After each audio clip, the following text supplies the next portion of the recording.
నమస్కారం ఫ్రెండ్స్, నా పేరు కొమ్మా శివగంగేశ్వరరావు. మనం చేసేటువంటి 10 మిస్టేక్స్ అవేమిటో మన అందరికీ తెలుసు. మళ్ళీ ఒకసారి రివైజ్ చేసుకుందాం. ఏంటి? ఫస్ట్ స్ట్రెస్ ఉంటే ఏంటి? బేసిక్ నిద్ర పట్టదు, డైజెషన్ అవ్వదు, షుగర్ పెరిగిపోదు. గుర్తుపెట్టుకోండి. మీ ఎవరికి ఎంత స్ట్రెస్ ఉందో మీరే తెలుసుకోండి. దాన్ని బట్టి మీరు దాంట్లో బయటపడడానికి ప్రయత్నించాలి. 7 గంటల నిద్ర అనేది ఇంపార్టెంట్.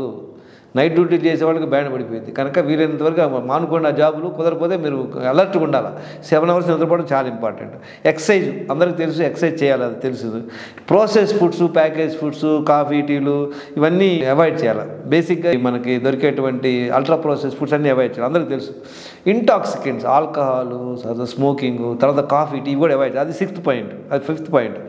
డీహైడ్రేషన్. మనం సరిగ్గా నీళ్ళు తాగం. ఆ నీళ్ళు తాగినా మనకి ఎలా తాగాలో తెలియదు. దానివల్ల ఏమవుతుందంటే మనకి ఒక డిసడ్వాంటేజ్ అనమాట.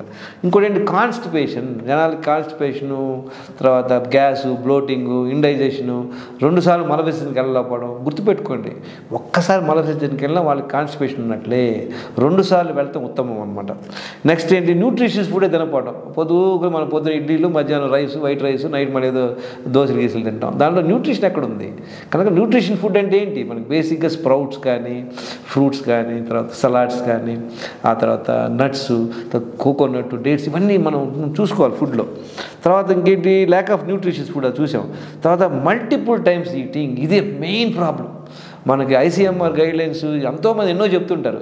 అందరూ ఈ మల్టిపుల్ టైమ్స్ ఈటింగ్ గురించి చెప్పరు. మల్టిపుల్ టైమ్స్ ఈటింగ్ అంటే ఏంటి? మన అందరూ హ్యాబిట్యూడ్ ఏంటి? పొద్దున్న వేసాం కాఫీ, తర్వాత బ్రేక్ఫాస్ట్, తర్వాత ఆఫీస్కి వెళ్ళామో అక్కడ కాఫీ ఇస్తారు, కాఫీ టీలు ఇస్తారు, తర్వాత మధ్యాహ్నం భోజనం, మళ్ళీ సాయంత్రం ఏంటి? మళ్ళీ 3-4 గంటలకు మళ్ళీ ఏదో కాఫీ టీలు తాగుతాం, మళ్ళీ 6 గంటలకు బజ్జీలు బోండాలు, మళ్ళీ 8-9కి భోజనం తింటాం.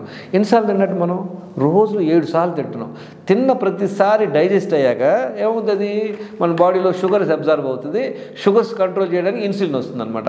రోజులో 7 సార్లు షుగర్ అప్పు, ఇన్సులిన్ అప్పు, షుగర్ అప్పు, ఇన్సులిన్ అప్పు. దానివల్ల ఏమవుతుంది? ఓవర్ ద ఇయర్స్ 5-10 ఏళ్ళకి వెళ్ళి ఏమవుతుందంటే మన ఇన్సులిన్ రెసిస్టెన్స్ అవుతాము.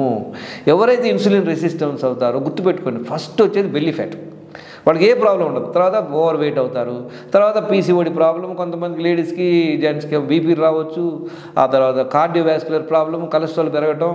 ఆ తర్వాత ప్రీ డయాబెటిక్ అంటే చాలా లాస్ట్ స్టేజ్ అనమాట. డయాబెటిక్ అంటే వాడికి అన్ని గేట్లు దాటి వచ్చినట్టు అనమాట. అన్నీ డయాబెటిక్ రావడం అంటే ఎట్లా తెలుసండి?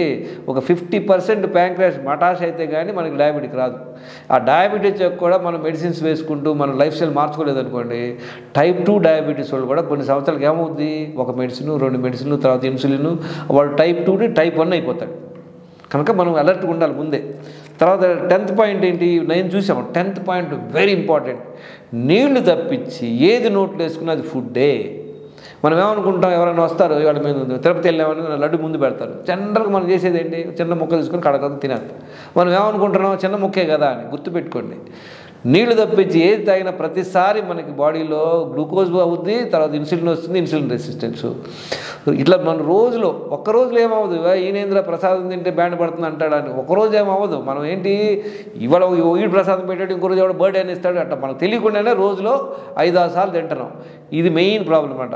ఈ 10 మిస్టేక్స్ మనం ఆపేయాలి. చూడండి, ఇప్పుడు మీ ఇంటి ముందు వేస్ట్ వేస్తున్నారు అనుకోండి, అందరూ వేస్ట్ వేస్తారు. కొన్నాళ్ళకి ఏమవుతుంది? అక్కడ కంపు కొట్టుద్ది, దోమలు, బొద్దింకలు, ఎరికలు, కుక్కలు అన్నీ వస్తుంటాయి. There are like diseases. మనం ఏం చేయాలి? ముందు వేస్ట్ వేయటం ఆపేయాలి, ఉన్న వేస్ట్ తీసేయాలి. అప్పుడేమో చెప్పండి, అప్పుడు మీకు ఇంట్లోకి బొద్దింకలు వస్తే రావు. అది ఏరియా క్లీన్ ఉంటే రావు. మీరు అక్కడ శుభ్రంగా 4-5 కుండీలు పెట్టి రోజ్ ఫ్లవర్స్ పెట్టారనుకోండి, ఏమవుతుంది? మంచి సువాసన వస్తుంది, తుమ్మిదలు వస్తాయి, బటర్ఫ్లైస్ వస్తాయి. That is what is health friends. So first ఈ 10 డైలీ రాంగ్ హ్యాబిట్స్ ముందు తెలుసుకోండి, అది ఆపేయండి. Thank you very much.